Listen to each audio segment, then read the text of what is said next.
Reddit. What is your most disturbing, scary, or creepy real story? About 2 years ago, I was driving home from a family reunion pretty late at night, and the drive was about 2 hours. I didn't stay the night because I had to be back for work the following day. Most of the drive was on roads with dense bushes and trees on either side. The real creepy ones you see a lot in movies. Anyway, I had been driving about 45 minutes, and I was starting to get really tired. You know how sometimes you just suddenly become really tired, out of nowhere? Well yeah, that happened to me. I knew I wasn't going to last, but I didn't come across any place that I felt I could park and safely sleep. Anyway, after it became clear to me that I wasn't going to find a place to pull up, and my tiredness wasn't going away, I did something very questionable. I pulled over to the side of the road onto the grass, behind some bushes, to try and hide my car from anybody else who was going to come past. The roads weren't empty. I came across another car every few minutes or so. I made a mental note that the time was 11:22, and then fell asleep. Some time later I was awoken by a scratching sound. I looked at the clock. 11:50. The sound stopped after a few seconds, and because I was still extremely tired,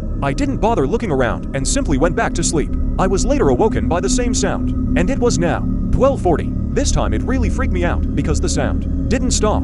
The thought ran across my mind that it was just an animal inspecting the car. But why would it return almost an hour after it had left the previous time? I looked in my rearview mirror and just managed to catch a glimpse of something running away into the forest. Now, at the time, I thought it was the damn hook killer. You know, the one that scratched that couple's car and then slaughtered the guy when he got out to investigate. Duck that, I thought to myself, so I got the hell out of there. There was a bend no more than 100 yards up the road, and as I came around it, there was a ducking car parked off to the side of the road with the driver's side door opened. I slowed down just to look to see if anyone was in there. There wasn't. Then I looked in my rearview mirror. I didn't see anything, and all of a sudden, this guy comes sprinting around the corner. He starts screaming at me, shouting stuff like, hey you, get the duck out of your car. Now, I noped the duck out of there and sped off. I never saw the guy again. Moral of the story: don't ducking sleep on the side of a deserted road. Follow for more awesome Reddit stories.